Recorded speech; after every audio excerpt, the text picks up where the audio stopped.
My fiancé just dumped me for my sister in front of everyone we know. And now the most dangerous scarred mafia boss they've been hiding from for 2 years is walking toward me with a ring. Marry me instead, you're mine now, he says loud enough for the whole church to hear. Or I take them both right now. My sister is crying. James looks like he's seen a ghost. And the monster offering me his hand? He's smiling like this was his plan all along. I have 10 seconds to answer. Whatever I choose, someone's leaving this church in a body bag. Before I tell you how I ended up married to the one man my fiancé and sister feared more than death itself, let me ask you something. Have you ever had a moment where your entire life exploded in front of 200 people, and you had exactly 90 seconds to decide who you'd become next? Well, lucky you, because I did. And the choice I made didn't just change my life, it changed theirs too. Now give this story a thumbs up, hit that subscribe button right now and stay with me. This gets wild. The thing about public humiliation is that it happens in slow motion.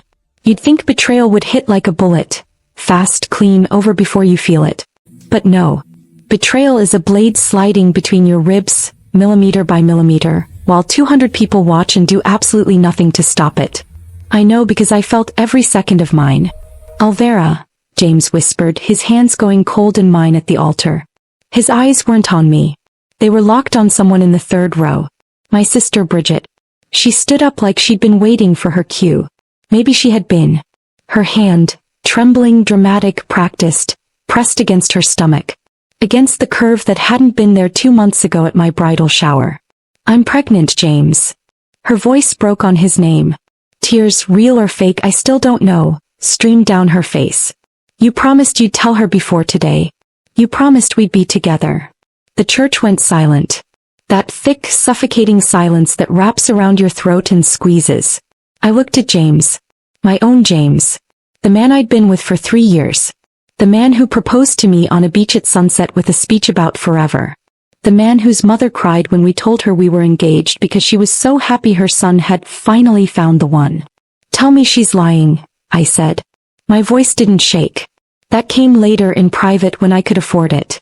James's jaw worked. His eyes finally met mine. And I saw the truth before he opened his mouth. I'm sorry, V. The nickname he'd called me since our first date landed like acid. But I love her. I've always loved her. The gasps from the pews sounded far away. Underwater. My bridesmaids, 3 of them, not including Bridget because she'd claimed she couldn't handle the pressure of being in the wedding party, rushed forward. My father half rose from his seat, face purple with rage or shame or both. But I couldn't move. Because Bridget was walking down the aisle now toward us, toward him, and James, the man who'd promised me forever 6 months ago, reached for her hand. She's carrying my child, he said, like that explained everything. Like that erased 3 years.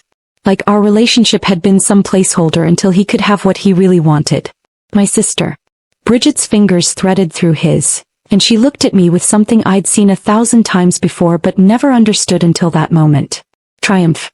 I'm sorry, Alvera. She didn't sound sorry. She sounded victorious. But you always get everything. The scholarships. The job offers. The praise. For once, I just wanted something that was supposed to be yours. 28 years of sisterhood crystallized into that single sentence. Every birthday where I got the bigger cake. Every report card where my A's overshadowed her B's. Every family dinner where Dad asked about my internship and forgot to ask about her waitressing job. She didn't want James because she loved him. She wanted him because he was mine. Bridget, I started but I didn't know how to finish. What do you say to someone who just nuked your life because she's been keeping score since childhood? I think, a voice said from the back of the church, deep and smooth as expensive whiskey, we're wasting valuable time. Every head turned. The man in the last pew stood up. I'd noticed him when I walked down the aisle. Hard not to when half his face was covered by a custom black leather mask that curved from his temple to his jaw. The other half was all sharp angles and cold authority. The powerfully built suit that I'm pretty sure cost more than my college tuition. And walking toward us like he owned the building. How maybe he did. The energy in the room shifted. That's the only way to describe it. Like someone had opened a door to winter in the middle of June. My father stood abruptly, knocking over his chair. No. You can't be here. Sit down, Richard. The masked man didn't even look at him. My father sat. Immediately. Like a puppet whose strings had been cut. I'd never seen my father obey anyone in my life. James had gone white. Actually white, like someone had drained the blood from his face. Mr. Bettini, I can explain. I don't need your explanations, James. The name dripped contempt. I need you to move. You're standing where I'm about to be. Bridget's triumph evaporated into something that looked like terror. She grabbed James's arm, pulling him back away from the altar. Away from the masked man now climbing the steps with the confidence of someone who'd never been told no in his life. Who the fuck are you? I heard myself ask, even though every instinct screamed that I didn't want to know. The masked man stopped 3 feet from me. Up close, he was devastating. The visible half of his face was all aristocratic bone structure and the kind of masculine beauty that didn't need symmetry. The mask should have made him look damaged, broken. Instead, it made him look like something from a nightmare. Or a twisted fairy tale. Alessandro Bettini. He said it like everyone should know the name. Based on the way my father went sheet white and James took another step back, they did. I watched Bridget's face drain of color. Watched her hand fly to her mouth. Watched her whisper, "Oh God. Oh God, no." James looked like he might throw up. "Sir, please, I didn't know. I thought I had more time." "Time for what?"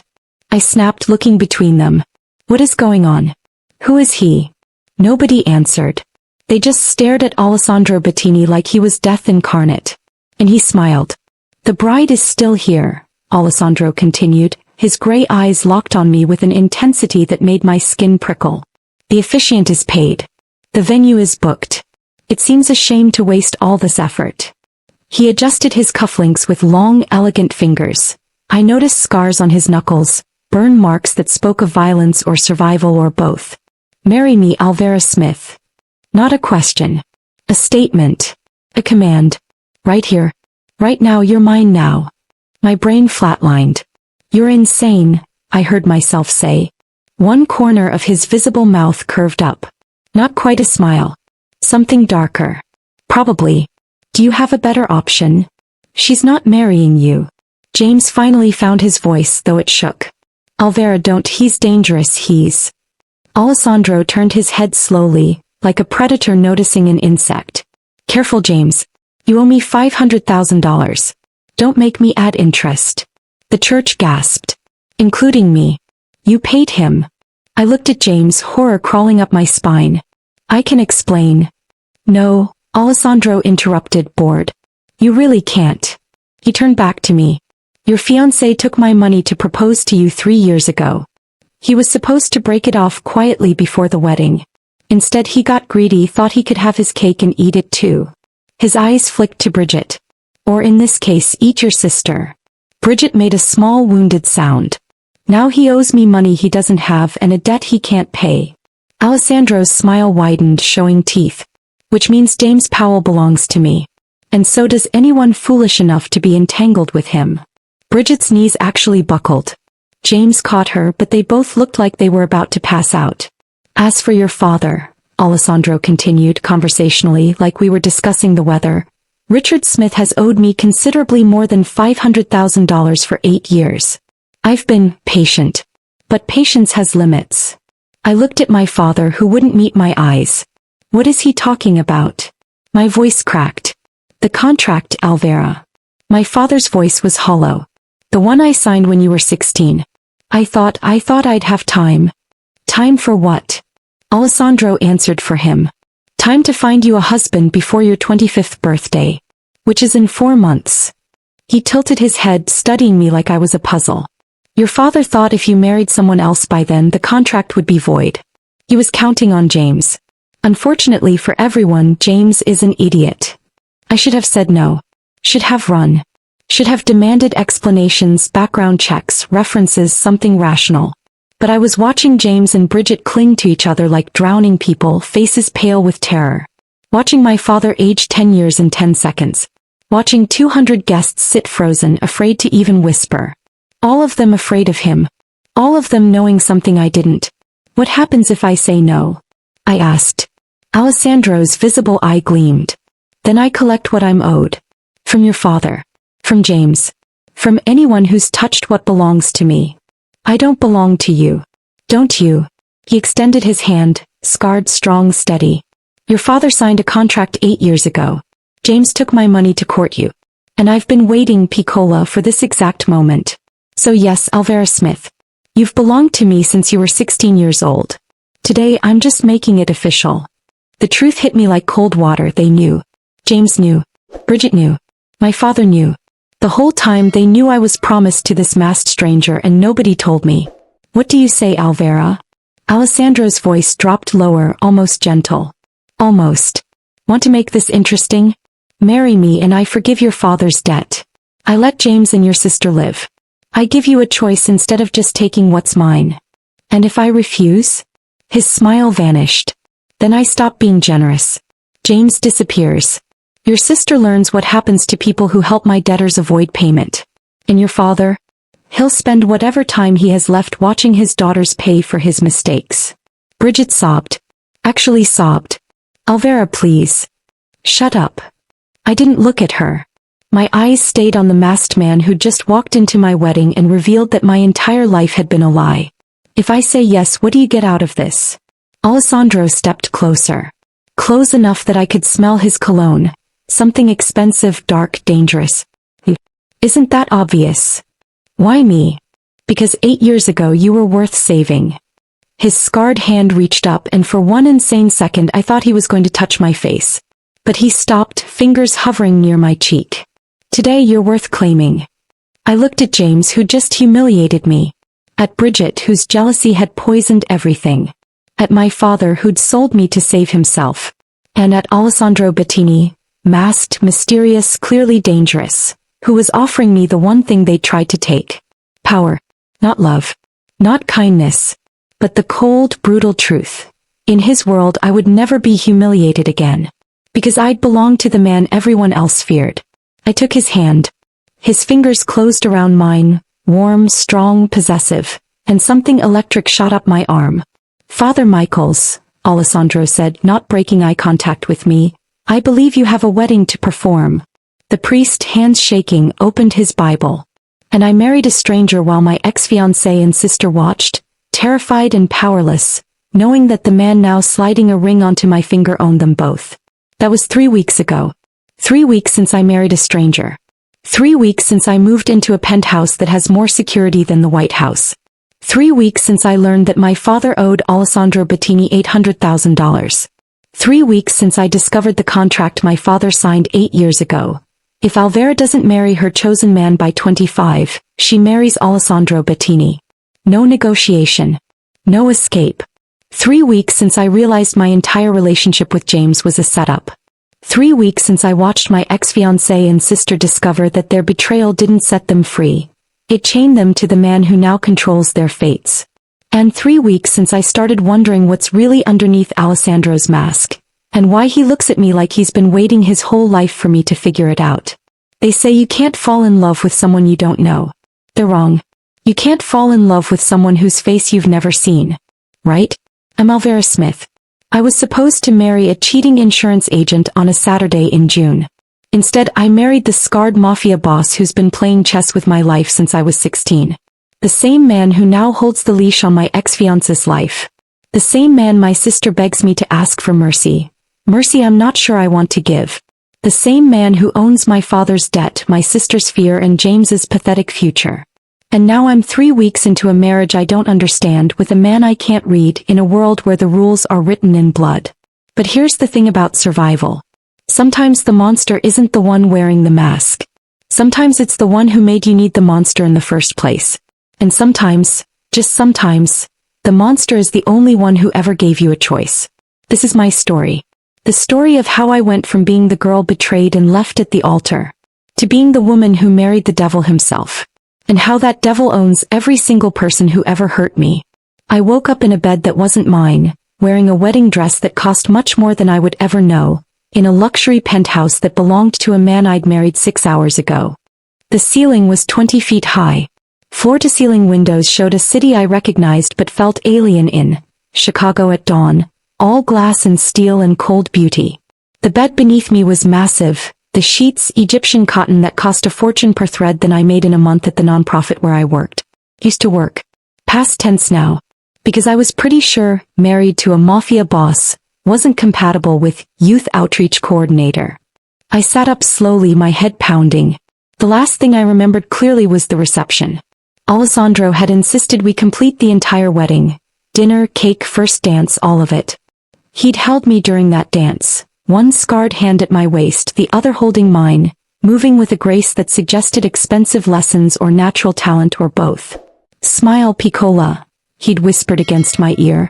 "Give them something to remember." I'd smiled.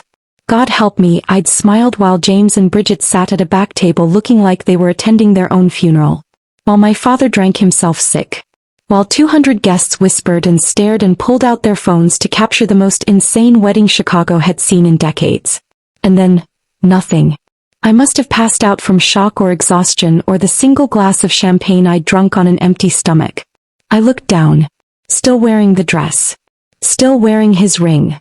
A platinum band with diamonds that caught the morning light and threw rainbows across the white sheets. A soft knock at the door made me jump. "Come in," I said, then immediately regretted it. This wasn't my house. I didn't get to grant permission. The door opened. A woman in her 50s, elegant in a simple black dress, entered carrying a tray. Coffee. Toast. Fresh fruit. "Good morning, Mrs. Bettini." Her voice was warm, accented. Italian, I thought. "I'm Maria. I manage the household. Mr. Bettini asked me to let you sleep, but it's nearly 9 and he thought you might want breakfast." Mrs. Bettini. The name landed like a punch. "Where is he?" I asked. "His office." "He said to tell you he'll return by noon." Maria set the tray on the nightstand, poured coffee with practiced efficiency. "Your belongings arrived this morning. I've had them placed in your dressing room." "Why, what?" Maria gestured to a door I hadn't noticed. "Through there. Mr. Bettini had your apartment packed last night. Everything should be organized, but if you need anything, please let me know." I stared at her. "He packed my apartment?" Without asking. Something flickered in Maria's eyes. Sympathy, maybe. "Mr. Bettini is efficient. But he means well." She hesitated, then added quietly, "He's been preparing for this for a very long time, Signora." "The room through that door? He designed it himself. Every detail." She left before I could respond. I sat there for a long moment looking at the coffee, the toast, the door to the mysterious dressing room. Then I stood still wearing the wedding dress and walked through it. The room beyond stole my breath. It was huge, bigger than my entire old apartment. Built-in shelves held my books, organized by genre, then alphabetically by author. My clothes hung in custom closets, arranged by color and season. My jewelry, what little I had, sat in velvet-lined drawers. Even my cheap makeup was there, arranged on a marble vanity next to products I recognized from magazine ads. La Mer, Tom Ford. Brands I'd never been able to afford. On the vanity, a note in masculine handwriting. "What's mine is yours. The card is in your name. No limit. Use it." Beneath it, a black American Express card. Alvera Bettini embossed in silver. I picked it up with shaking hands. Turned it over. Saw my name and felt something crack open in my chest. He'd prepared this. All of it. The room, the organization, the care with which my things had been arranged. Like I mattered. Like I was more than a contract obligation. Or like he was very, very good at making people feel like they mattered. I didn't know which scared me more. I changed out of the wedding dress, carefully, reverently, because despite everything it was beautiful and I'd never wear it again. Found jeans and a sweater in the closet. Normal clothes. Armor against whatever this new life was. The penthouse was a maze. I wandered through it, cataloging. 5 bedrooms, 7 bathrooms, a kitchen that looked like it belonged in a restaurant, a dining room with a table that could seat 16, a living room with art I was pretty sure I'd seen in museums, and finally a study. The door was open. Inside, floor-to-ceiling bookshelves, a massive desk and filing cabinets that probably held secrets I didn't want to know. On the desk, a folder. My name on the tab. I shouldn't have opened it. I knew I shouldn't. But my hands moved anyway, flipping it open, and there it was. The contract. Dated 8 years ago. My father's signature at the bottom, shaky and desperate. Alessandro's above it, confident and controlled. I read the terms. Felt bile rise in my throat. In exchange for the forgiveness of $800,000, $800,000, In outstanding debts, Richard Smith hereby agrees to the following. His daughter Alvera Marie Smith will marry Alessandro Bettini on or before her 25th birthday. Should Alvera marry another man before said date, this contract is void. Should Alvera remain unmarried or refuse marriage to Alessandro Bettini, the debt is reinstated with 20% annual interest, and collection methods are at the discretion of the Bettini family. Collection methods. I thought about the fear in my father's eyes, the terror on James's face, the way Bridget had nearly collapsed. They knew what collection methods meant. I kept reading. Additionally, James Powell agrees to the following terms in exchange for $500,000. $500,000 he will court Alvera Smith for a minimum of 2 years, propose marriage and subsequently end the engagement no fewer than 60 days and no more than 7 days before the scheduled wedding date, ensuring Alvera Smith remains unmarried before her 25th birthday. My vision blurred. James had been paid. For everything. The first date. The first kiss. The proposal. The betrayal. All of it scripted. All of it bought. I flipped the page. Found photos. Me at 18 leaving for college. Me at 20 at my college graduation. Me at 22 starting my job. Me last month laughing with coworkers at a happy hour. 8 years of surveillance. 8 years of watching, waiting, planning. The last photo stopped my heart. Me at 16 unconscious on a stretcher, smoke-stained and fragile. Written on the back in Alessandro's handwriting. The day I found my reason. I wondered when you'd find that. I spun around. Alessandro stood in the doorway, still wearing the suit from this morning, mask in place, eyes unreadable. You've been watching me for 8 years. My voice was surprisingly steady. Yes. You paid my fiancé to propose to me. Yes. You engineered my humiliation. I engineered your freedom. He stepped into the room and I backed up against the desk. There's a difference. Freedom. I laughed, sharp and bitter. I'm married to a stranger who stalked me for nearly a decade. That's not freedom. That's a cage with better furniture. Alessandro moved closer. Stopped when we were 3 feet apart.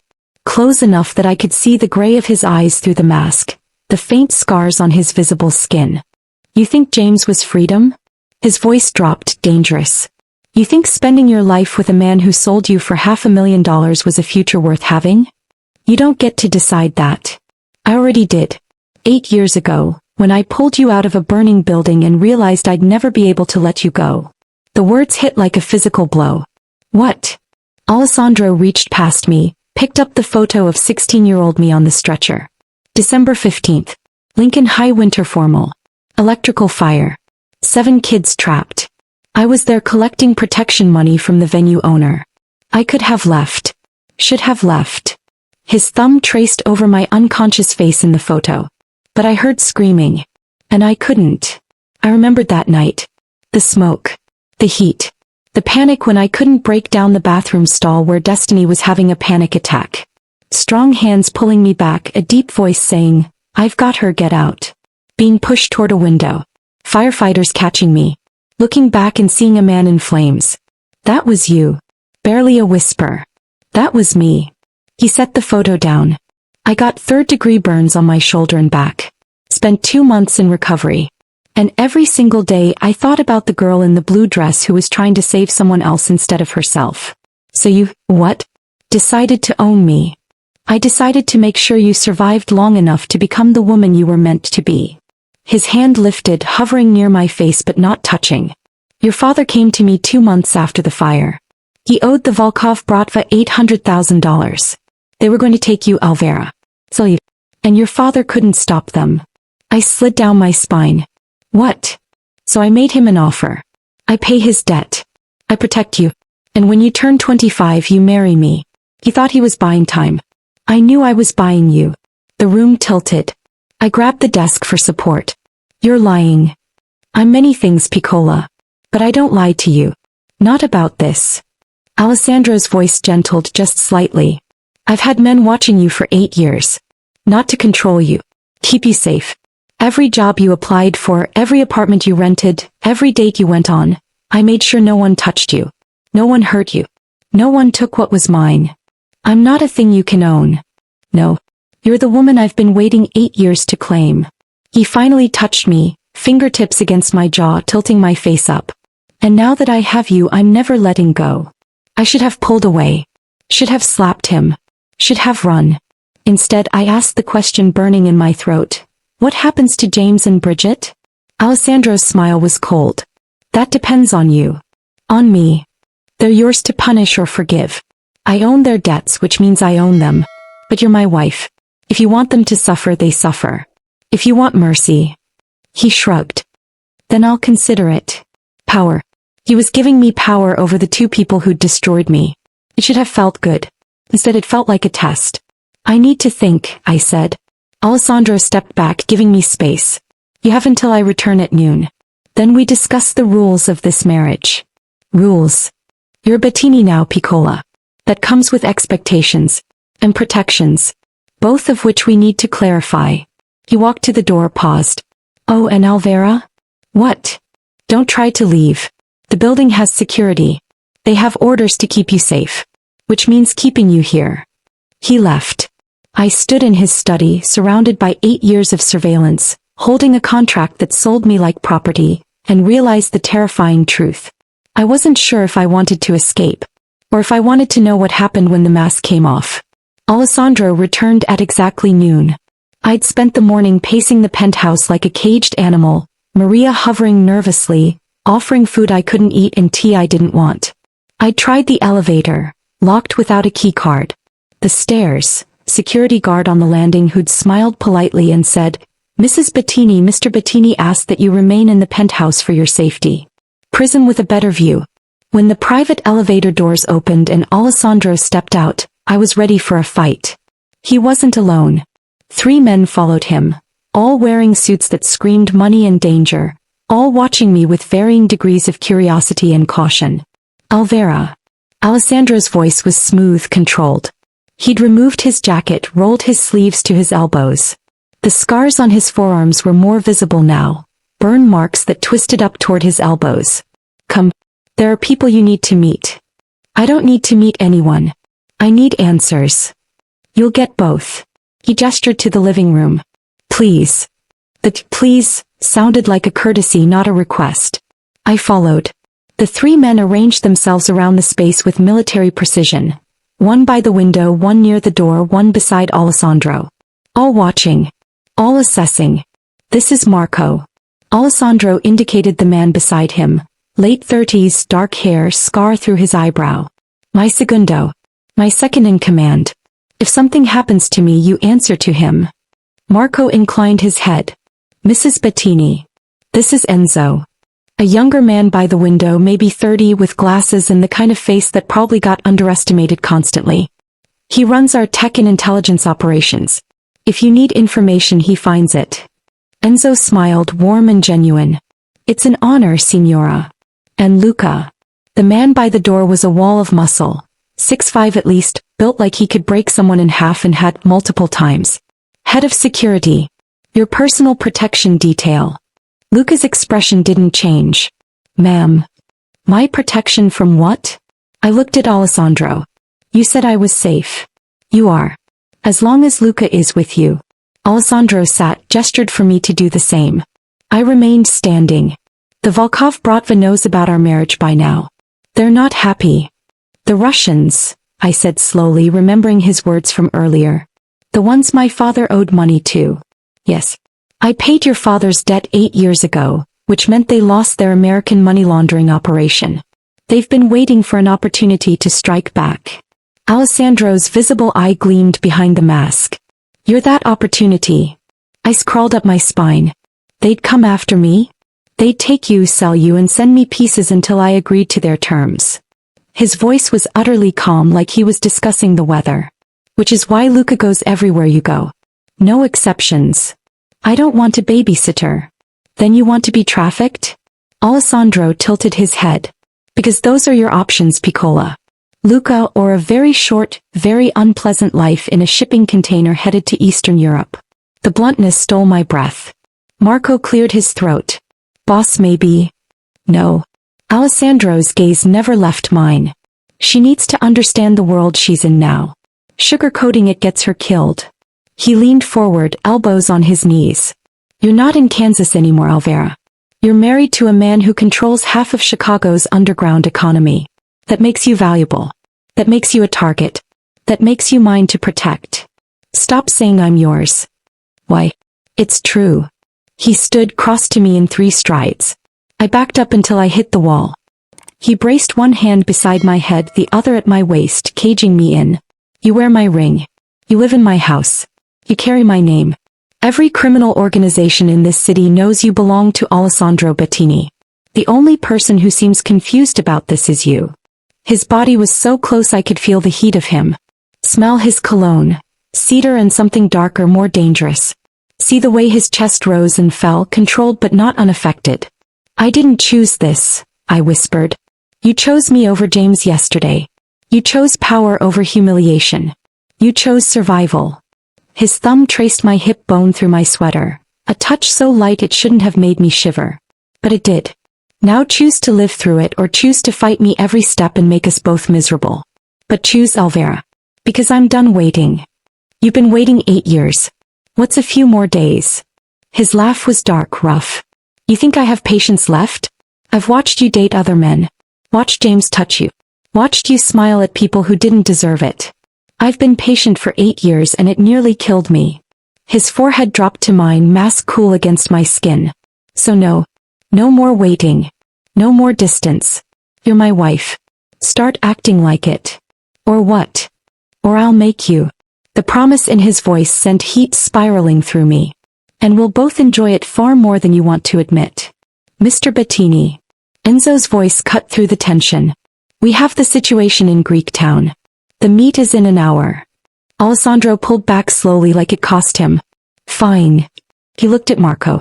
Take her. Take me where? I demanded. My office. You wanted answers? You'll get them. But you're coming with me. I'm not leaving you here alone, and I'm not canceling business because you're uncomfortable. I'm not going to some mob meeting. Yes, you are. Alessandro was already walking toward the elevator. Marco, if she doesn't move in 30 seconds, carry her. Marco looked apologetic. Signora, please don't make me carry you. I stared at him. At Luca, who'd moved to block the hallway. At Enzo, who was very carefully not making eye contact. Then at Alessandro, who stood by the elevator with one hand holding the door, watching me with an expression that said he knew exactly how this would end. I walked. Alessandro's office was a sleek high-rise in the Loop, all glass and steel and legitimate business on the first 20 floors. The 21st floor where we went was different. No receptionist. No open floor plan. Just a private elevator that opened into a hallway lined with doors. All closed, all locked, all probably hiding things I didn't want to know about. The office at the end was massive. Corner view, leather furniture, a desk that looked like it cost more than a car. Art on the walls. Originals, I was pretty sure. A Monet. Maybe a Renoir. Sit.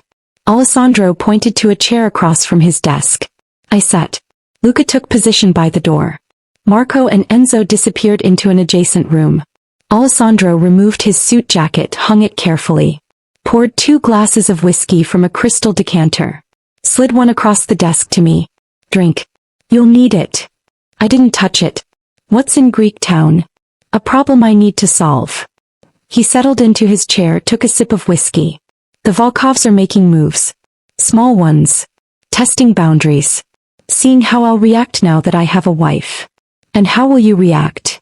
His smile was all edges. Violently. A knock at the door. Luca opened it and a man entered. 50s expensive suit, nervous energy. Mr. Bettini. He didn't even glance at me. We have a situation. Explain. The man, I didn't catch his name, laid out a problem involving shipments, territories, and people whose names I didn't recognize. Alessandro listened with perfect focus, asking sharp questions, making decisions that sounded both terrifying and brilliant. I watched him work. Saw the way people deferred to him. The way his voice could go from conversational to lethal in a heartbeat. The way he commanded a room without raising his voice. This was Alessandro Bettini. Not the man who'd showed me a dressing room full of expensive makeup. The Don. The boss. The man people feared. The meeting ended. The nervous man left. Alessandro turned to me. Questions. About 100. Pick one. Why am I here? Why show me this? He stood, walked around the desk, leaned against it in front of me. Because you need to understand who I am. What I do. The world you're in now. His hand reached out, tucked a strand of hair behind my ear. I could lie to you. Pretend I'm something I'm not. But that's not respect, Piccola. That's patronizing. You're my wife. You deserve the truth. The truth that you run a criminal empire? Among other things. He didn't look ashamed. I also run 12 legitimate businesses. I employ 400 people legally. I donate to charities, including the youth center where you worked. That startled me. What? You think I didn't know everything about you? Your job. Your passions. The kids you mentored. His thumb traced my cheekbone. I know you, Alvera. Better than James ever did. Better than you know yourself. That's not romantic. That's stalking. Call it what you want. I call it 8 years of research on the most important investment of my life. I'm not an investment. No. You're the return I've been waiting for. He pulled me to my feet, hands on my waist. Now. The rules. What rules? Of our marriage. His grip tightened slightly. 1. You don't leave this building or the penthouse without Luca. Ever. 2. You tell me where you're going, who you're seeing, what you're doing. 3. You wear my ring. Always. 4. You don't lie to me. About anything. And what do I get in return for being your prisoner? His laugh was soft, dangerous. Everything. My protection. My resources. My loyalty. And this. He pulled a folder from his desk, handed it to me. I opened it. Inside. Bank statements. Investment accounts. Property deeds. All in my name. $5 million, Alessandro said quietly. In accounts only you can access. Properties in your name only. A safety net in case you ever need to run from me. I stared at him. You're giving me money to leave you? I'm giving you the choice to leave. I told you, I don't want you here because a contract says you have to be. I want you here because you choose it.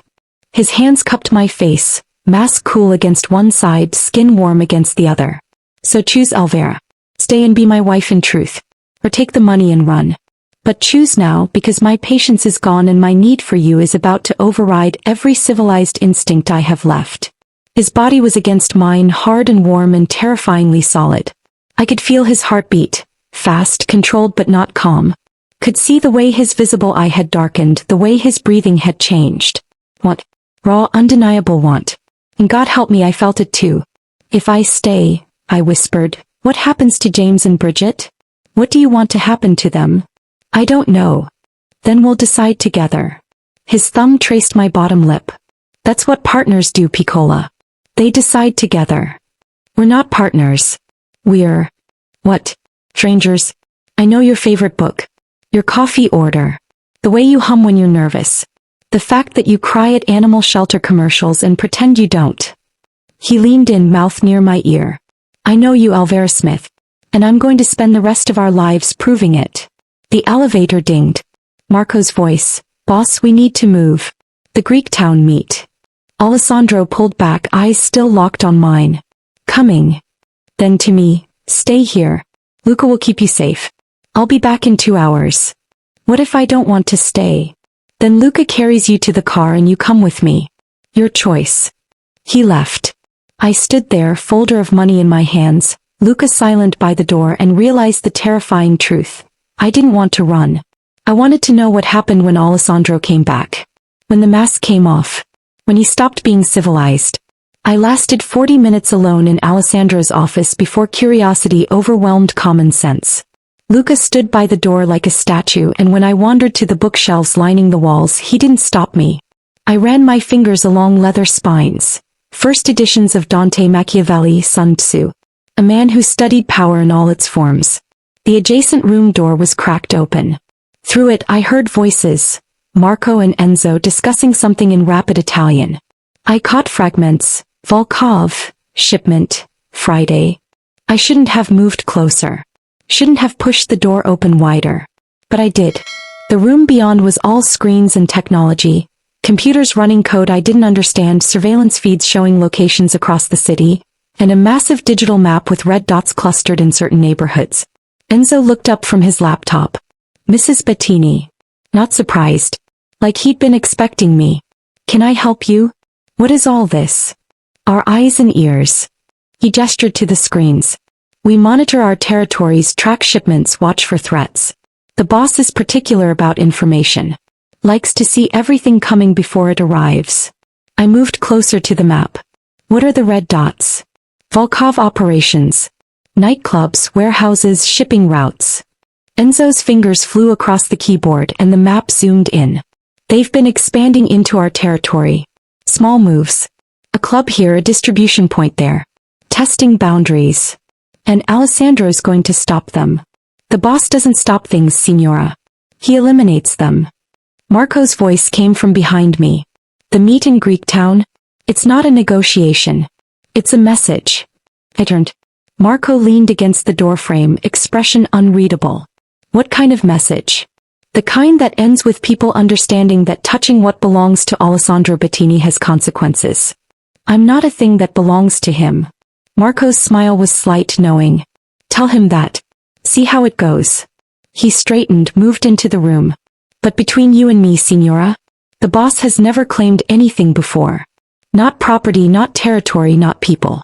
Everything in his world is business, strategy, calculated. Except you. I don't understand. You will. He exchanged a glance with Enzo. He's different with you. We've all noticed. Softer. More human. Alessandro Bettini doesn't do soft. Exactly. Enzo spun his chair around to face me. Which is why you scare every single person in this organization. Because if the boss is capable of softness, he's also capable of losing control. And a man like him losing control. He whistled low. That's when bodies drop. A chill crawled up my spine. Are you trying to frighten me? We're trying to help you understand. Marco's voice gentled. The boss has been waiting 8 years for you. That's not obsession, Signora. That's devotion. Twisted maybe. Dangerous, absolutely. But real. And men like him, when they devote themselves to something. He shook his head. They burn the world down to protect it. Before I could respond, my phone buzzed. I pulled it out, saw the name, and my stomach dropped. Bridget. The text was short. Please. I need to talk to you. Just us. I stared at it. At my sister's name.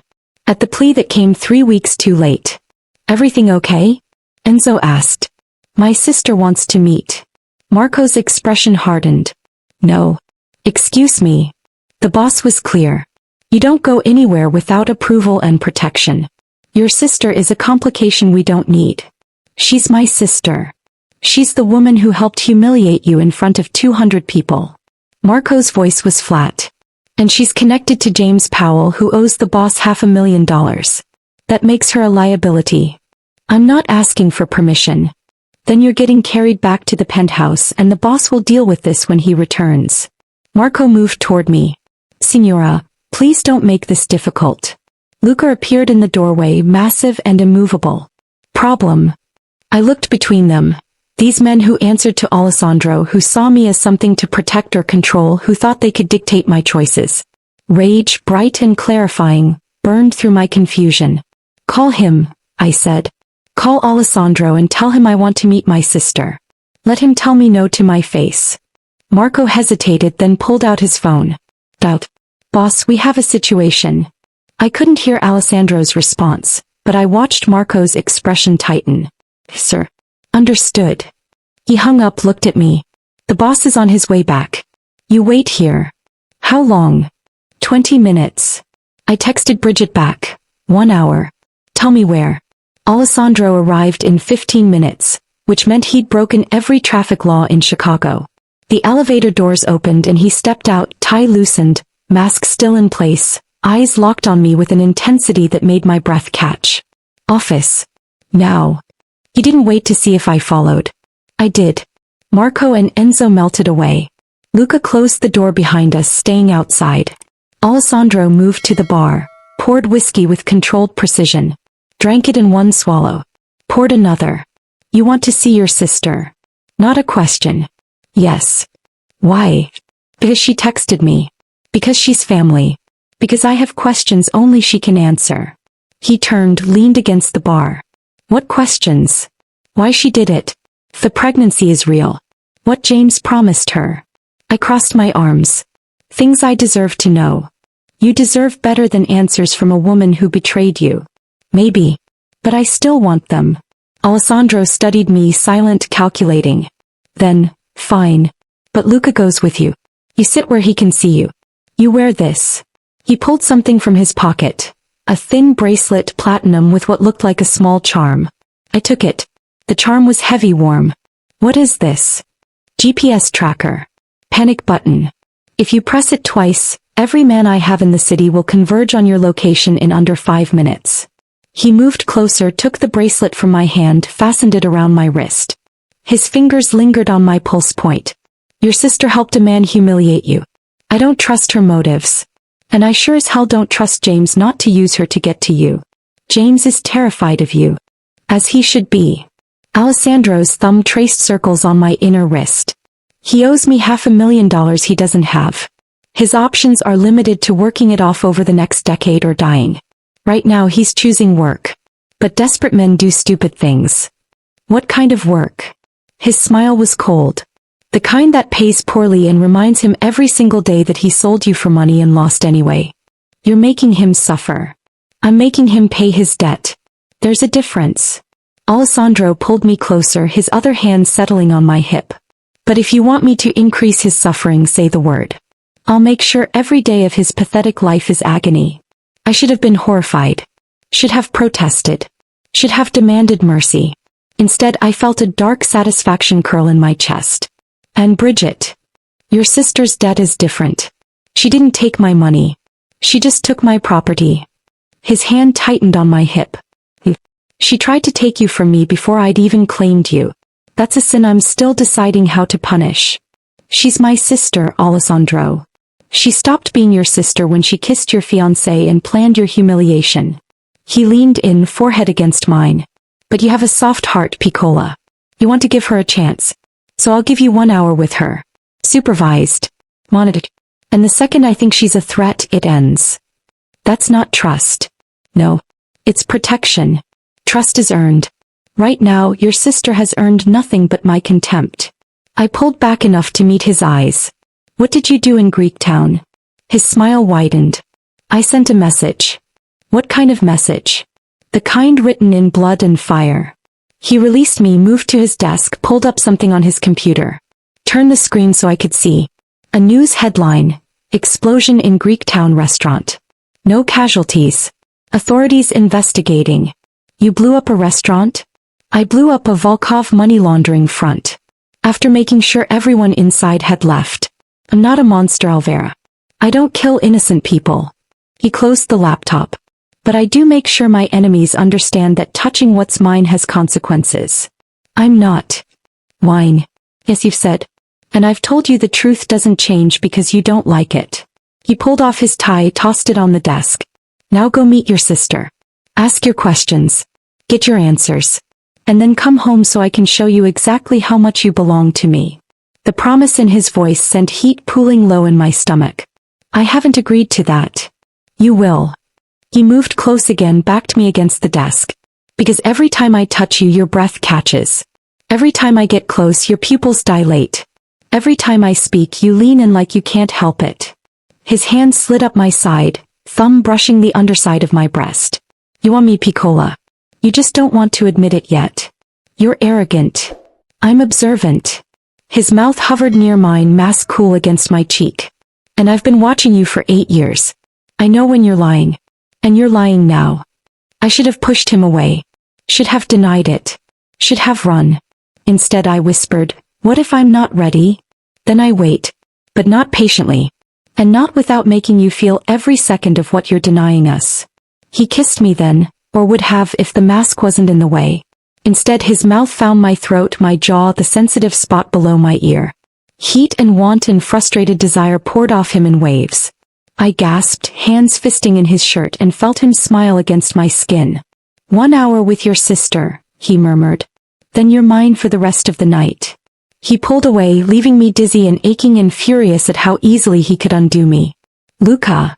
The bodyguard appeared instantly. Take her to meet Bridget Smith. Stay close. If anything seems wrong, you bring her back immediately. Yes, boss.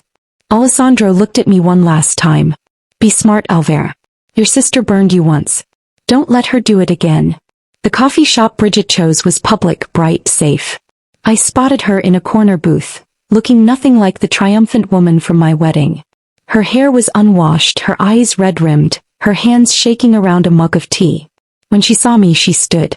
Alvera. Thank you for coming. I didn't think you would. I slid into the booth across from her. Luca positioned himself at a nearby table, close enough to intervene but far enough to give us privacy. You have 1 hour, I said. Talk. Bridget's face crumpled. I'm so sorry. Godvi, I'm so sorry. I didn't know what I was doing. You knew exactly what you were doing. You wanted something I had, so you took it. No. Yes. I don't know. She wiped her eyes. I've been so angry for so long. At you, at Dad, at everyone. You were always the smart one, the pretty one, the one everyone loved. And I was just there. Background noise in the story of Alvera Smith. So you decided to ruin my wedding? I decided to finally win something. Her voice cracked. But I didn't win, did I? James doesn't love me. He never did. He used me to hurt you, and I let him because I was too stupid and jealous to see it. I watched her cry and felt nothing. No sympathy. No anger. Just cold, clinical observation. Is the pregnancy real? She shook her head. Fake. Padding in lies. James's idea. He said it would make the betrayal more believable. And you went along with it. I thought he loved me. I thought we'd be together and you'd finally know what it felt like to lose. She looked up, eyes streaming. But he's gone, V. He won't answer my calls. His apartment is empty. And I heard he's working for your husband now. Paying off some debt. $500,000. For proposing to me. Bridget's face went white. What? Alessandro paid James to date me. Paid him to propose. Paid him to humiliate me at the altar. All of it was a setup. You weren't stealing my fiancée, Bridget. You were stealing Alessandro's employee. She made it sound like she'd been punched. No, that's, James wouldn't. James would. And did. Because he's exactly as weak and pathetic as we both should have seen coming. Bridget buried her face in her hands, shoulders shaking. What have I done? You destroyed our relationship for a man who was using both of us. That's what you did. Can you forgive me? She looked up, desperate. Please, V. I know I don't deserve it, but... I don't know, I said honestly. Right now, I don't feel anything when I look at you. No love. No hate. Just... nothing. That's worse than hate. Maybe. I stood. But it's all I have for you right now. Alvera, wait. There's something else. She grabbed my wrist, the one wearing Alessandro's tracker. You need to be careful. Your husband, he's dangerous. I've heard things. Terrible things. I know what he is. Do you know what happens to people who cross him? Who owe him money? Her grip tightened. James is terrified. He told me Alessandro's making him do things. Illegal things. Dangerous things. And if he refuses, then he dies. I know. I pulled my wrist free. James made his choice. He took Alessandro's money. Now he pays the price. You've changed. I had to. I looked down at her. This woman who used to be my sister, who I used to love unconditionally. You made sure of that. I turned to leave. Bridget's voice stopped me. He's going to own you, V. Completely. Body and soul. And you won't even realize it's happening until it's too late. I looked back. Maybe I don't want to stop it. The truth of the words hit me as I said them. Luca drove me back in silence. I stared out the window, turning the conversation over in my mind. Bridget's tears. Her apology. Her warning. None of it mattered as much as the realization burning in my chest. I didn't want to forgive her. I wanted to go home to Alessandro and let him show me exactly what belonging to him meant. Alessandro was waiting when I returned to the penthouse. Not in his office. Not in the living room. In the bedroom we technically shared, but where I'd been sleeping alone while he worked late into the night. He sat in the chair by the window, mask still in place, jacket discarded, sleeves rolled up. A glass of whiskey dangled from his fingers. His eyes tracked me as I entered. How was your sister? His voice was deceptively calm. Pathetic. Broken. Sorry. I set my purse down, removed the tracker bracelet. The pregnancy's fake. James is gone. She's alone and terrified. Good. The single word, spoken without heat, made me look at him sharply. Good. She tried to destroy you. Now she understands consequences. He took a sip of whiskey, eyes never leaving mine. Did she apologize? Yes. Did you forgive her? No. Something flickered in his expression. Approval, satisfaction, heat. Why not? Because I don't feel anything for her anymore. No love. No hate. Just nothing. I moved closer, drawn by something I didn't want to name. Is that wrong? It's honest. He set the glass down, leaned forward. She burned that bridge, Piccola. You don't owe her forgiveness just because she regrets the fire. She warned me about you. Said you're dangerous. That you'll own me completely and I won't realize it until it's too late. Alessandro's smile was slow, dark. Smart woman, your sister. Too bad she figured it out after destroying her relationship with you. He stood and suddenly the room felt smaller. Is she right? Do I own you? My heart hammered. No. Liar. He crossed to me in 3 strides. I can see your pulse racing. See the way you lean toward me even as you deny it. You walked away from your sister without a second thought and came straight here. To me. His hand cupped my jaw, thumb tracing my bottom lip. Who do you think about when you're alone in this bed at night, Alvera? James? Your sister? Or me? Heat flooded my face. I couldn't answer. Couldn't lie. Because he was right. Every night for 3 weeks I'd laid in this massive bed, staring at the ceiling, wondering what it would feel like if he was beside me. Wondering what was under the mask. Wondering what his mouth would taste like without leather and secrets between us. That's what I thought. He leaned in close enough that I could feel his breath on my lips. I told you I'd show you what belonging to me means. Are you ready? I don't. Yes or no, Piccola? I need clear consent before I touch you the way I've been dreaming about for 8 years. The bluntness stole my breath. You've been dreaming about me? Every single night. Each word was punctuated by his thumb stroking my jaw, my throat, the racing pulse at my neck. I've imagined this moment so many times I've lost count. But I won't take what you're not ready to give. So choose. Now. I should have said no. Should have walked away. Should have demanded more time, more distance, more control. Instead I whispered, yes. The word hadn't fully left my lips before his mouth crashed into mine. Not gentle. Not tentative. Flaming. Consuming. 8 years of waiting poured into a kiss that made my knees buckle. His hand fisted in my hair, angling my head for deeper access. His other arm banded around my waist, pulling me flush against him. I gasped, and he took advantage, tongue sliding against mine in a rhythm that promised things I'd never experienced. Heat. What? Possession so complete it should have terrified me.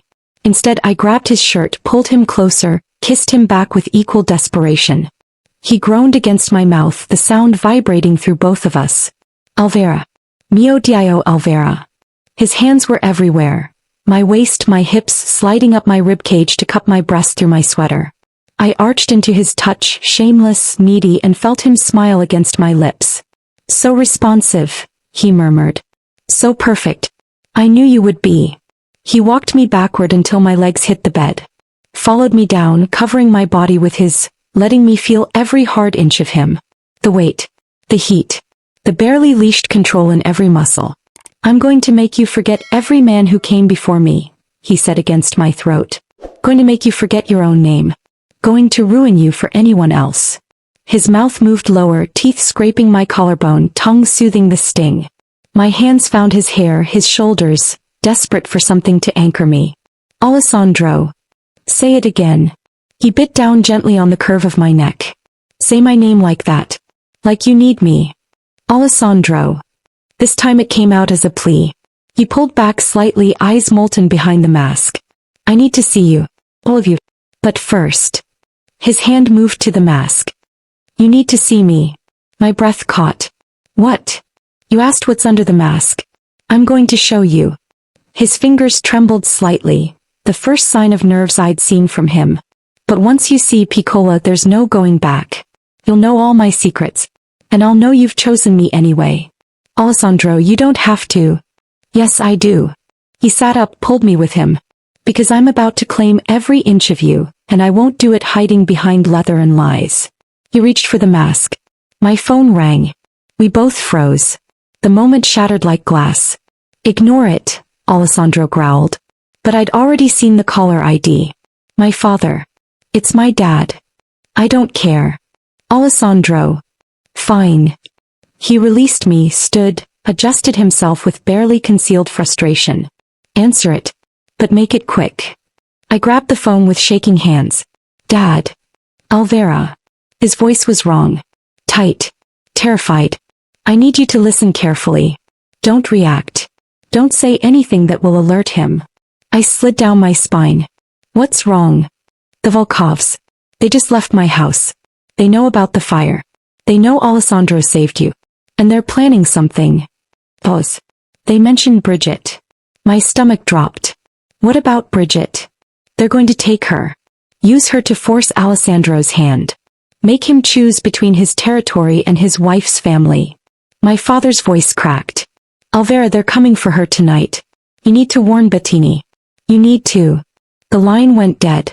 I stared at the phone. At Alessandro, who'd gone completely still, predator instincts obviously triggered by whatever he'd seen on my face. What happened? His voice was deadly calm. The Volkovs. They're going after Bridget. Tonight. Alessandro pulled out his phone, fingers flying. Marco. Volkov situation. They're targeting the sister. I need eyes on Bridget Smith's location now. Pause. I don't care if she's not our problem. She's connected to my wife, which makes her my problem. Find her. Protect her. Do it quietly. He hung up, looked at me. Where does she live? Pilsen. Near 18th Street. But Alessandro, you don't have to. Yes, I do. He grabbed his jacket, gun appearing from somewhere I didn't see. Because if the Volkovs take your sister, you'll never forgive yourself. And I'll be damned if I let them use your guilt against us. This is a trap. They want you to react. I know. His smile was cold, calculating. So I'm going to give them exactly what they expect. And then I'm going to end them. Alessandro. He pulled me close, kissed me hard and fast. Stay here. Luca stays with you. If I'm not back in 3 hours, Marco will get you somewhere safe. I'm not leaving you. You are if I'm dead. He cupped my face, and for the first time I saw fear in his eyes. Not for himself. For me. Promise me, Alvera. If something happens, you run. Take the money I gave you and disappear. No. Promise me. I'm not promising to abandon you. Then promise you'll survive. That's all I need. He kissed my forehead, gentle despite the violence I knew was coming. I've waited 8 years for you. I'm not losing you to Russian mobsters with a grudge. He was gone before I could respond, Luca materializing to take position by the door. I stood in the bedroom, lips still tingling from Alessandro's kiss, body still aching from interrupted desire, and realized the truth. I wasn't afraid of the Volkovs. I was terrified of losing the man I'd married 3 weeks ago. The man I was starting to love. 3 hours and 17 minutes. That's how long I paced the penthouse, phone clutched in my hand, waiting for word. Luca stood silent guard, occasionally murmuring updates from his earpiece that told me nothing useful. Boss has the target secured. Situation contained. 30 minutes. I wanted to scream. Wanted to demand real information. Wanted to be there, doing something instead of waiting like a helpless child. When the elevator finally dinged, I was across the room before the doors fully opened. Alessandro stepped out, jacket gone, shirt torn and blood-stained, a cut above his visible eyebrow. Behind him, Marco and Enzo flanked a terrified Bridget, who looked like she'd aged 5 years in 3 hours. Oh my God. I rushed forward. Are you okay? What happened? I'm fine. Alessandro caught my wrists gently. The blood isn't mine. Whose is it? No one who matters anymore. He looked past me to Luca. Take Miss Smith to the guest room. She stays there until I say otherwise.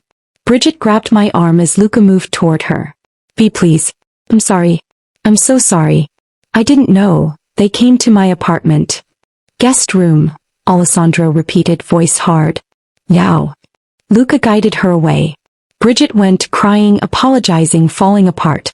I turned to Alessandro. Tell me what happened. Not here. He nodded to Marco and Enzo. Debrief in the morning. Good work tonight. They left. Suddenly we were alone and the adrenaline I'd been riding crashed. My hands started shaking. Alessandro noticed immediately. Come here. I went. Let him pull me against his chest, wrap his arms around me, hold me together while I trembled. You're safe, he murmured into my hair. Your sister's safe. The threat is contained. How contained?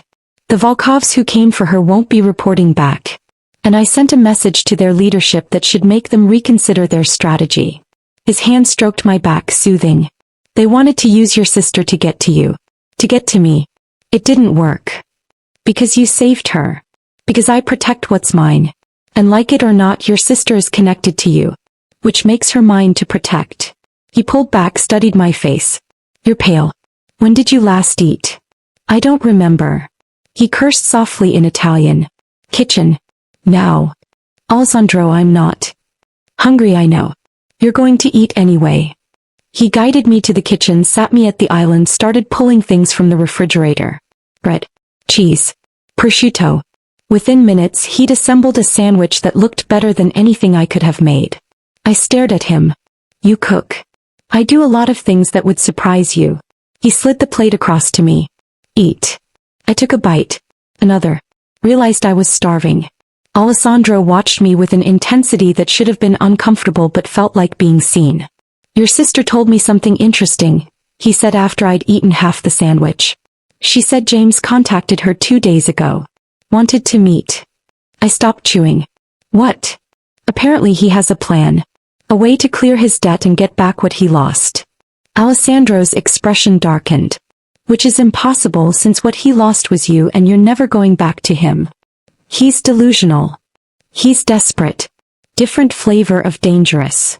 Alessandro poured wine, slid a glass to me. I've had him under surveillance since the wedding. He's been quiet. Working the jobs I give him, keeping his head down. But if he's reaching out to your sister, you think he's planning something? I know he is. I just don't know what yet. He moved around the island, crowded into my space. Which is why I need you to promise me something else. What? If James contacts you, calls, text shows up, you tell me immediately. You don't engage. You don't listen to whatever bullshit he's selling. You come straight to me. Of course. I'm serious, Alvera. James is a weak man who thinks he's clever. That combination gets people killed. I don't want you anywhere near him. I set down my wine. You're really worried. I'm really possessive. There's a difference. His hands framed my face. James had you for 3 years. Touched you. Kissed you. Made you believe he loved you. And all of it was a lie I paid for. So yes, I'm worried. Because if he gets close to you again, I might lose the control I've been barely maintaining for 3 weeks. What control? His laugh was dark. The control that keeps me from locking you in this penthouse and never letting you leave. The control that stops me from killing every man who looks at you too long. The control that's been the only thing keeping me from claiming you so completely you forget your own name. Heat pooled low in my stomach. Alessandro. Earlier, before your father called, I was about to show you what's under this mask. About to take you apart with my hands and mouth until you couldn't remember why you ever hesitated. His thumb traced my bottom lip. Do you want me to finish what we started? Yes. God, yes. Every cell in my body screamed it. But Bridget was in the guest room crying. The Volkovs were still a threat. James was planning something. And I still didn't know what I was doing, who I was becoming. I need to check on my sister, I said quietly. Disappointment flickered in his eyes. Of course. But after. I caught his hand. After we finish this conversation. Is that a promise? It's a choice. By choice. His smile was slow, devastating. Then go. Take care of your sister. But know that when you come back to me, Piccola, I'm not stopping. Not for phone calls, not for interruptions, not for anything. Understood. I nodded, not trusting my voice. He kissed my forehead, gentle despite the promise of violence in his eyes. Go. Before I change my mind about being patient. I found Bridget sitting on the guest bed, mascara stained and shaking. She looked up when I entered, eyes red and swollen. I'm sorry, she whispered. For everything. For the wedding, for James, for putting you in danger tonight. I sat beside her. Kept space between us. Tell me what happened. They came to my apartment around 8. 3 men. Russian accents. They said they knew I was your sister. That I was valuable. Her voice cracked. They grabbed me. Put me in a car. I thought they were going to. But they didn't. Alessandro got there first. She nodded, wiping her eyes. I've never seen anything like it, V. He was terrifying. The way he moved. The things he did. There was so much blood. Not his. No. Theirs. She looked at me. Your husband is a monster. He's my monster. The words surprised us both. Bridget's expression shifted. Understanding, maybe. Or resignation. You love him. I don't know what I feel. But he saved you tonight. Risked his life for someone who helped destroy me. That has to count for something. He did it for you. Not me. She twisted her hands together. James called me 2 days ago. Said he had a plan to fix everything. To get you back. My blood went cold. What plan? He wouldn't say. But he wanted me to help him. Said if we worked together we could convince you that Alessandro forced you into this marriage. That you could get it annulled. She met my eyes. I told him no. Told him you made your choice and he needed to accept it. He got angry.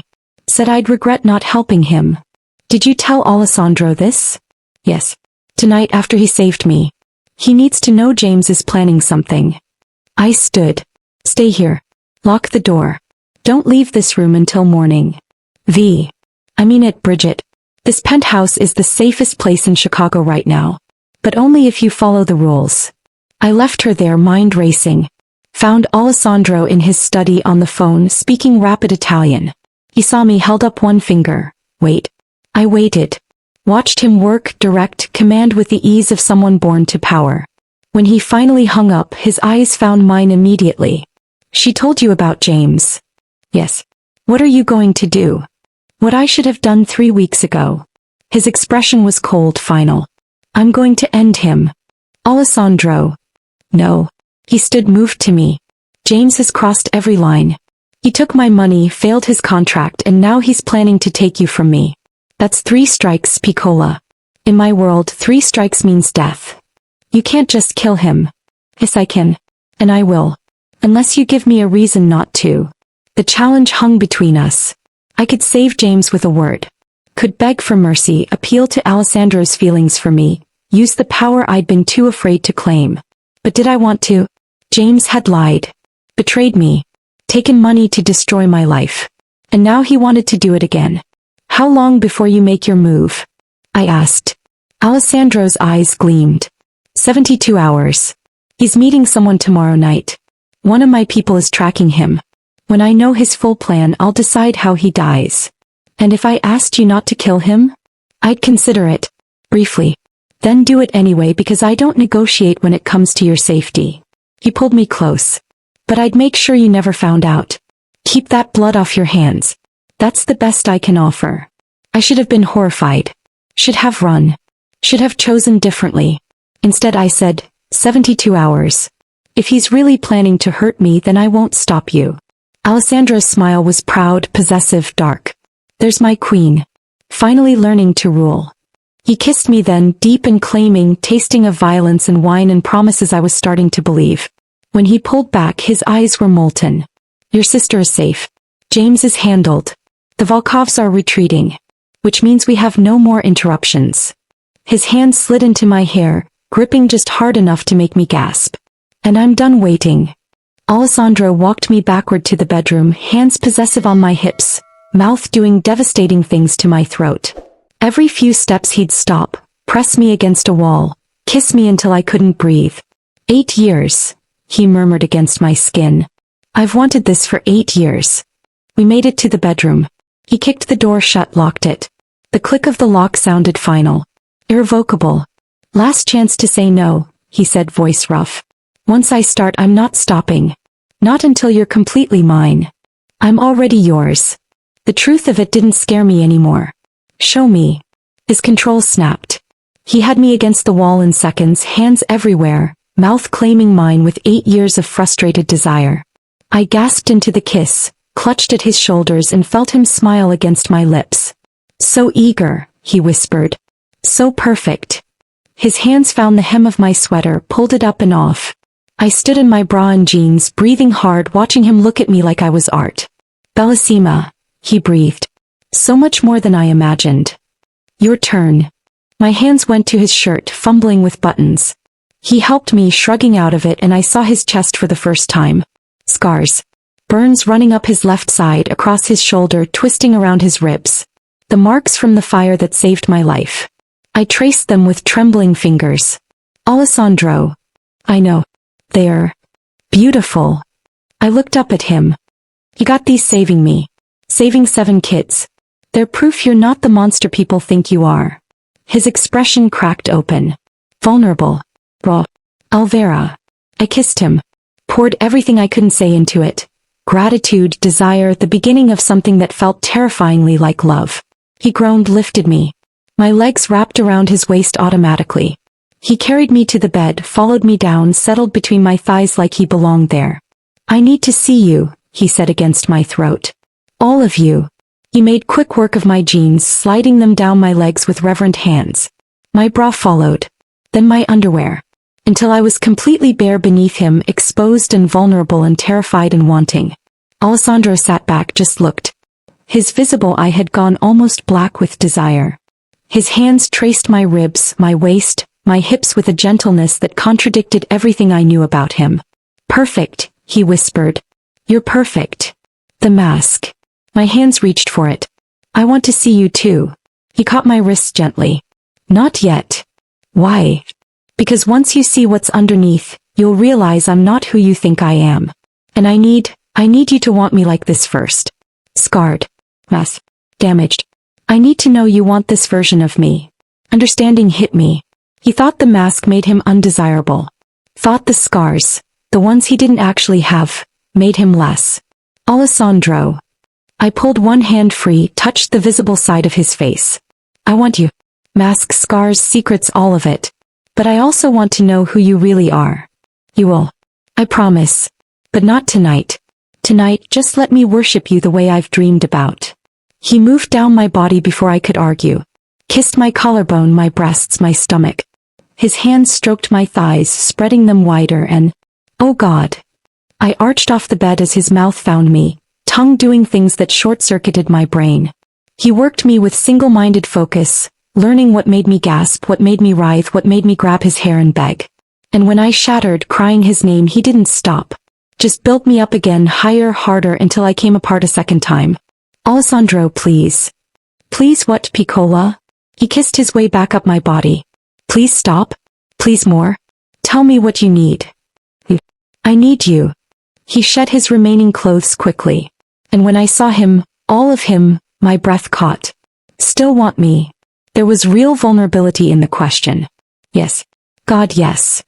He settled between my thighs again, positioned himself. This might hurt.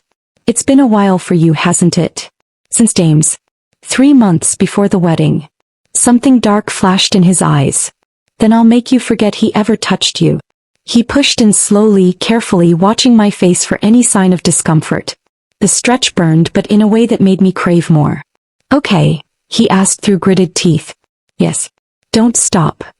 He seated himself fully and we both groaned. For a long moment neither of us moved. Just breathed. Adjusted.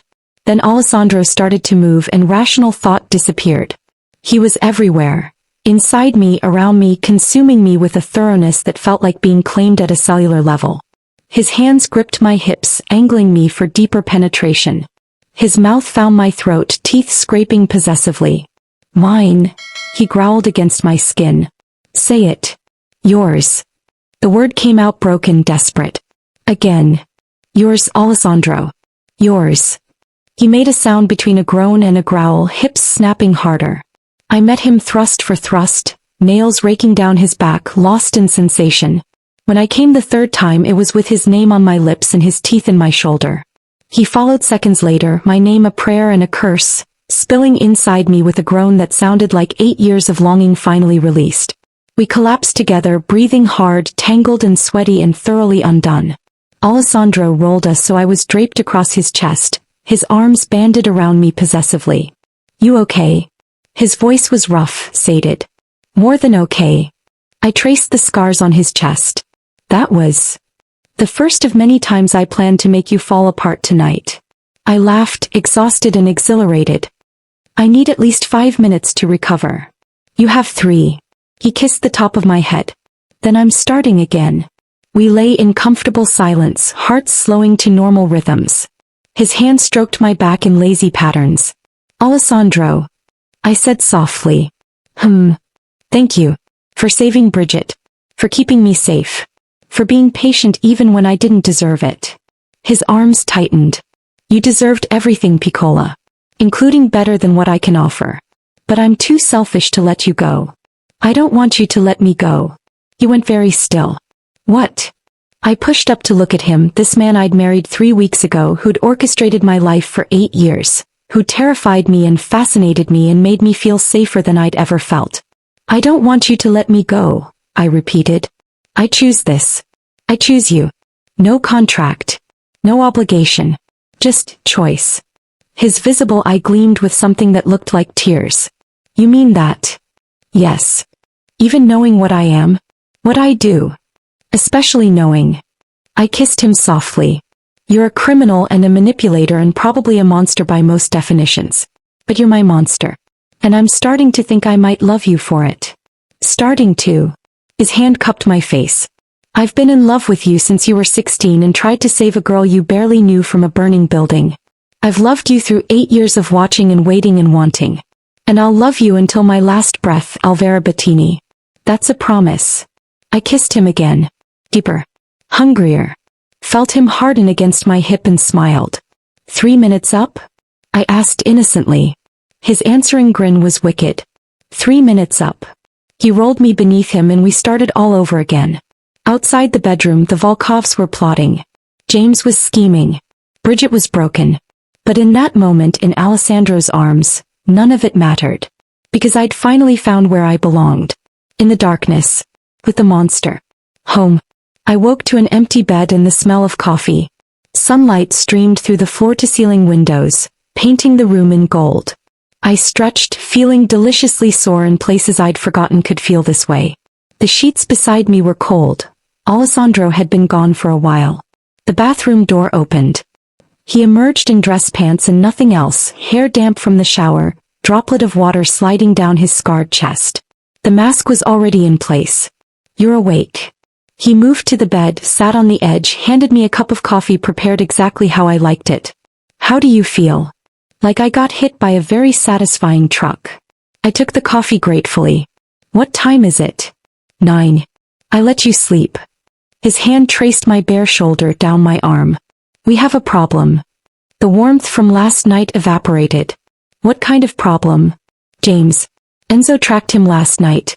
He met with someone from the Volkov organization. Alessandro's expression hardened. He's made a deal with them. I sat up, clutching the sheet to my chest. What kind of deal? Information for protection. He's going to tell them everything he knows about my operations, my movements, my vulnerabilities. In exchange, they clear his debt to me and get him out of Chicago. But he doesn't know anything useful, does he? He knows about you. Your routines, your weaknesses, the people you care about. Alessandro's jaw clenched. He knows that hurting you is the fastest way to destroy me. And he's going to sell that information to people who've been looking for exactly that opening. Fear cold and sharp sliced through me. When? The exchange is tonight. 11 p.m. Warehouse in Bridgeport. He stood, moved to his closet, started pulling on a shirt. I'm going to intercept it. End this before James can do any more damage. I'm coming with you. Absolutely not. Alessandro. No. He turned eyes hard. This is going to get violent. Bloody. I won't have you anywhere near it. He's selling information about me. That makes it my business. And you're my wife, which makes protecting you my priority. He crossed back to me, hands firm on my shoulders. You stay here. Luca stays with you. And if something goes wrong. Nothing's going wrong. If something goes wrong, he continued, voice unyielding, you take the money and run. Marco has instructions. He'll get you out of the country if necessary. I'm not running. You will if I tell you to. His grip tightened slightly. Promise me, Alvera. Promise that if this goes bad you'll survive. I looked into his eyes, the fear there carefully hidden but present. He thought he might die tonight. Thought this confrontation with James and the Volkovs might be his last. Come back to me, I whispered. That's all the promise I'll make. You come back and I won't have to run. He kissed me hard and desperate. I'll come back. I have too much waiting for me here. Another kiss softer. I love you, Piccola. Remember that. I love you too. The words felt right. True. Terrifying. He pulled away, finished dressing, strapped a gun to his ankle and another to his shoulder. Watching him prepare for war was watching a different person emerge. Not the man who'd worshipped my body last night, but the Don who controlled Chicago's underworld. Alessandro, I said as he reached the door. Yes. Make him suffer. For what he did to both of us. His smile was cold, satisfied. Already planning on it. The hours crawled by like years. Lucas stationed himself by the elevator, silent and vigilant. Bridget emerged from the guest room around noon, pale and quiet. We ate lunch together. Awkward, strained, both of us thinking about things we couldn't say. He'll come back, Bridget said finally. Your husband. He's too mean to die. I almost laughed. That's not how it works. Isn't it? Men like him don't die in warehouse shootouts. They die old, in their beds, surrounded by grandchildren who think they were legitimate businessmen. She pushed food around her plate. James is the one who should be worried. You sound like you care what happens to him. I don't. Not anymore. She met my eyes. But I care what happens to you. And if your husband dies tonight trying to protect you from my mistakes, I'll never forgive myself. This isn't your fault. Isn't it? I helped James humiliate you. Made you vulnerable. Gave him ammunition to use against you. Her voice cracked. Everything bad that's happened started with me being jealous and stupid. Everything bad also led me to Alessandro. So maybe some good came from it. She smiled weakly. You really love him. Yes. Even though he's a criminal? Because he's honest about what he is. Because he saved you last night even though you don't deserve it. Because he's been protecting me for 8 years and I didn't even know it. I set down my fork. James was safe and boring and turned out to be a lie. Alessandro is dangerous and complicated and the most honest man I've ever known. I'll take dangerous honesty over safe lies every time. Bridget nodded slowly. I hope I find someone who looks at me the way he looks at you. Like you're the only real thing in the world. You will. Once you stop comparing yourself to me and start building your own life. Is that forgiveness? It's a start. We finished lunch in more comfortable silence. Bridget returned to the guest room. I paced the penthouse watching the clock, willing it to move faster. 10 p.m. Alessandro had been gone 13 hours. 10:30. No word. 11. The meet was happening now. 11:15. Luca's phone rang. He answered, listened, face impassive. Understood. What? I demanded. What's happening? The boss is fine. Situation is under control. He'll be here within the hour. Relief made my knees weak. And James. Luca's expression darkened. Being handled. Alessandro arrived at midnight, covered in blood that definitely wasn't his, carrying a duffel bag I didn't want to examine. He looked exhausted, wired, dangerous. It's done, he said, setting the bag down. James is dead. The Volkovs know that touching you means war. And I have enough evidence of their trafficking operation to bury them if they try anything else. I crossed to him, ignored the blood, wrapped my arms around him. You're okay. I'm fine. James wasn't. He held me tight. I'm sorry you were worried. What happened? He tried to run when he saw me. Made it about 10 feet before Marco tackled him. We had a conversation about debts and betrayals and the consequences of selling out your wife to Russian mobsters. Alessandro's voice was flat, emotionless. He begged. Offered me anything. Money he didn't have, information I already knew, even suggested I could have you back. My blood went cold. What did you say? I told him I already had you. That you chose me freely and would never choose him again. Then I made sure he understood exactly what happens to men who threaten what's mine. How did he die? Slowly. No remorse. No hesitation. He earned every second of it. I should have been horrified. Should have felt something for the man I'd planned to marry. Instead I felt nothing but relief. The Volkovs. Scattered. We took out their meat team. Enzo hacked their communications and planted evidence that'll have the FBI investigating them for the next decade. They're done in Chicago. He pulled back, studied my face. Are you okay? I know James was part of your life once. He was never really part of my life. Just a role you paid him to play. I touched his mask, the visible part of his face. You're real. He never was. Alessandro's expression softened. I need a shower. Then I need to hold you and remember why I do this. Why I fight and kill and terrorize. Because at the end of it all, I get to come home to you. Shower. I'll wait. He kissed me, blood-stained and exhausted, and it was the most honest moment we'd shared. I woke the next morning to Alessandro propped on one elbow, watching me sleep. The mask was off. I blinked, disoriented, and realized what I was seeing. Not scars. Not disfigurement. Perfection. Sharp cheekbones, strong jaw, a mouth made for sin and poetry.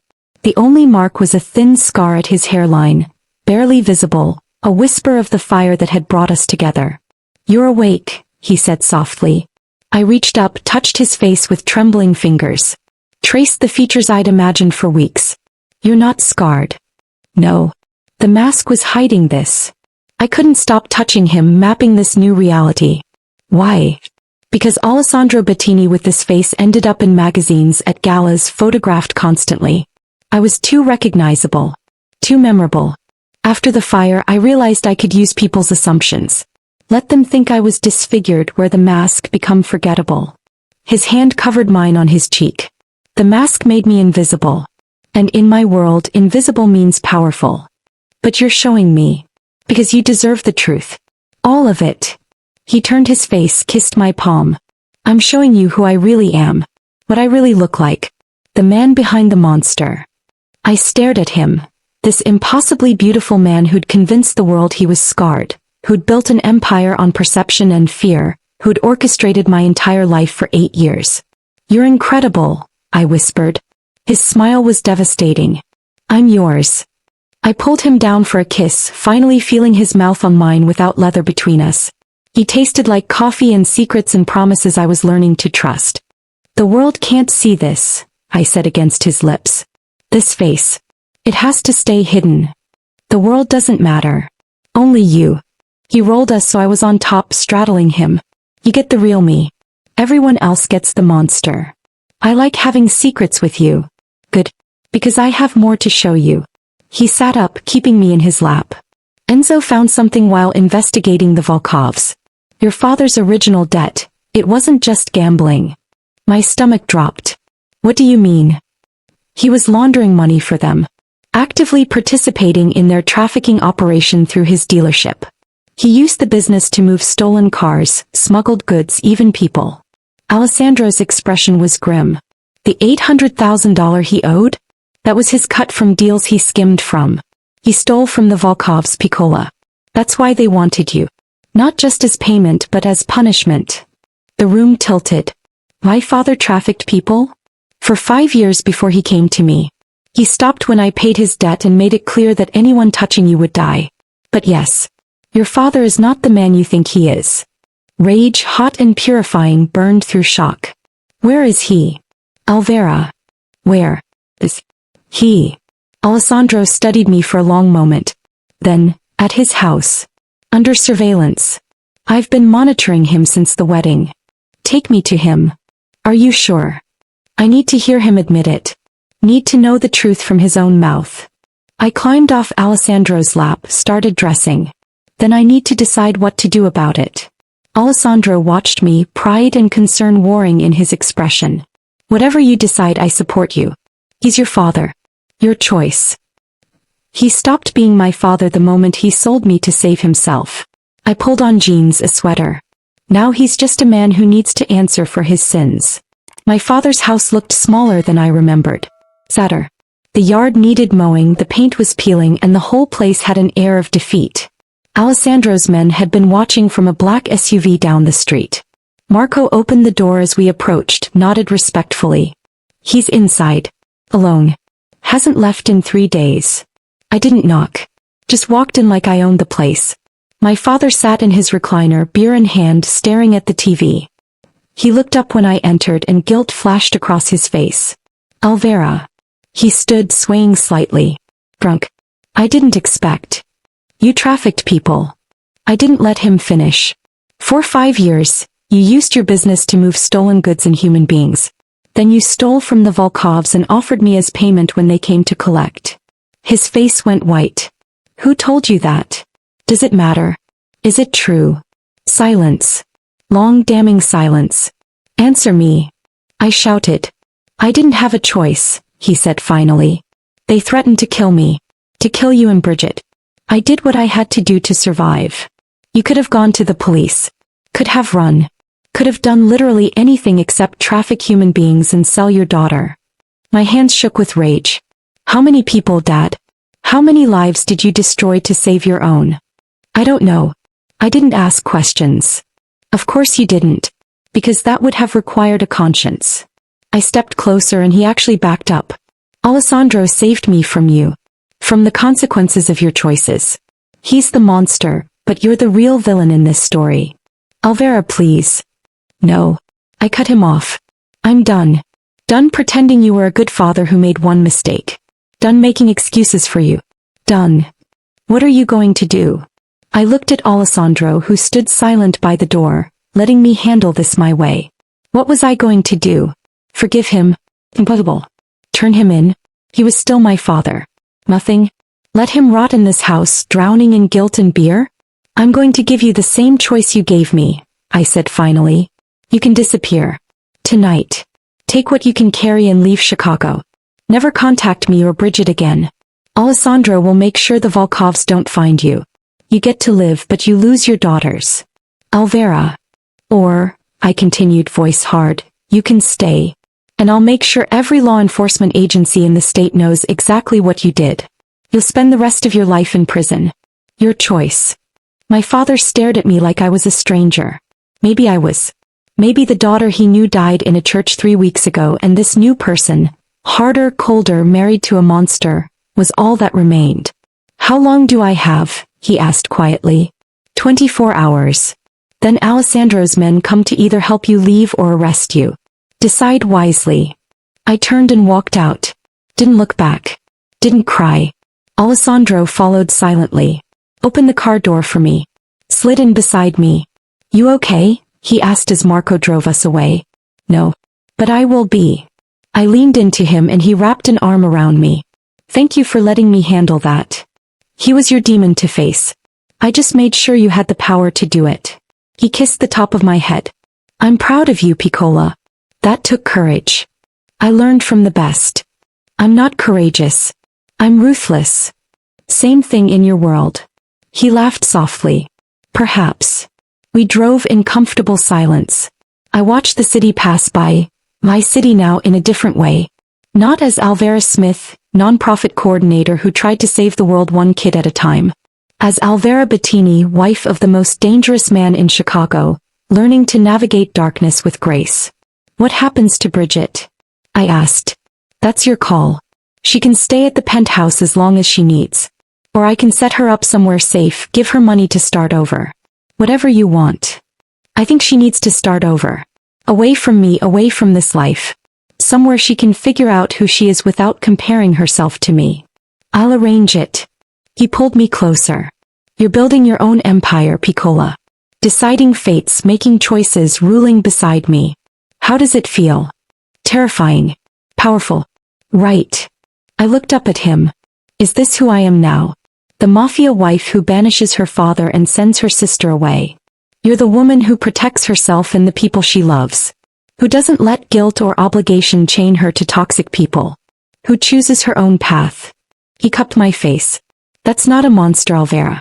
That's a queen. Your queen. My everything. He kissed me and I tasted our future, dark, dangerous, and exactly where I belonged. 3 months later. I stood in Alessandro's office, watching the city lights through the floor-to-ceiling windows. Behind me, voices murmured in Italian. Alessandro, Marco, Enzo discussing territory and shipments and problems I now understood. My father had chosen to disappear. I hadn't heard from him since that night. Didn't expect to. Bridget had taken the money and moved to Portland. She called once a week, slowly rebuilding our relationship from a distance. Working on herself, she said. Figuring out who she was without me to compare herself to. James was dead. The Volkovs had retreated. And I was learning to be the wife of a mafia don. It wasn't what I'd expected my life to become.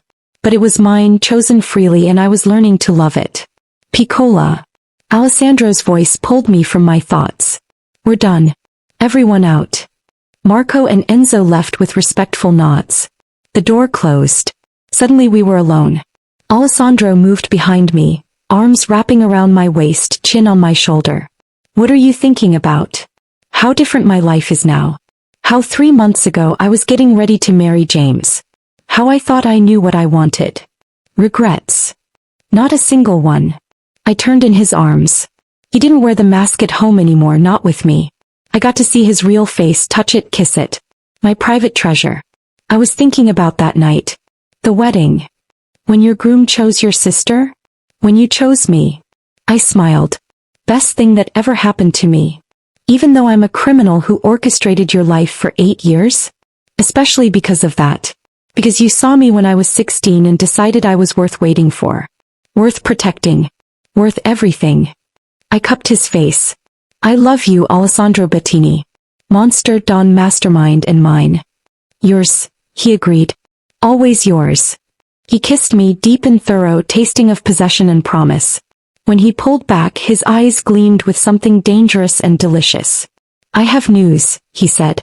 Good or bad? Depends on your perspective. The Kozlov Bratva, the Russians I mentioned, they're making moves. Big ones. Expanding into Chicago. His hand tightened on my waist. It's going to mean war, Piccola. Dangerous. Bloody. The kind of thing that could get us both killed. Fear flickered, but I pushed it down. So we fight. We fight. Together. He pulled something from his pocket, a small velvet box. But first I want to give you this. I opened it. Inside a ring, not the diamond wedding band I already wore, but something else. An emerald surrounded by black diamonds, set in platinum. Stunning. Unique. Dangerous. It was my mother's, Alessandro said quietly. She gave it to my father when he became Don. Told him it was a reminder that power is beautiful but sharp.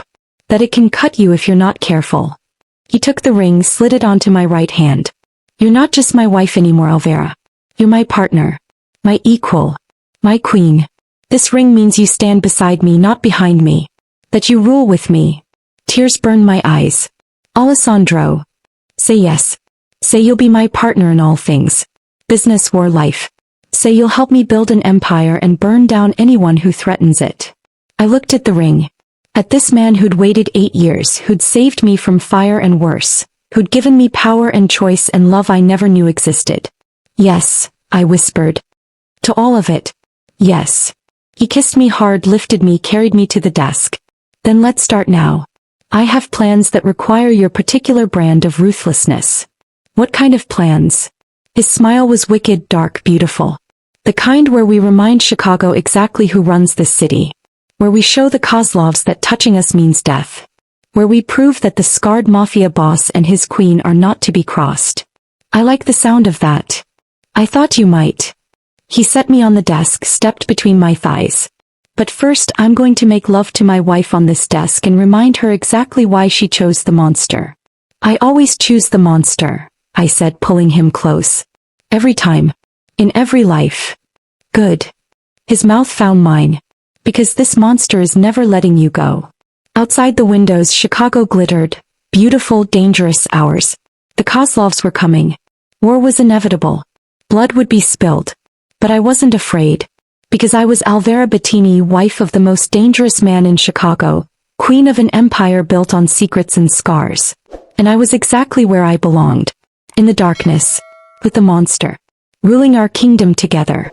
3 months ago my groom chose my sister at the altar. Today I chose power, danger, and the scarred mafia boss who owned us all. Best choice I ever made. But my story, this story, it's far from over.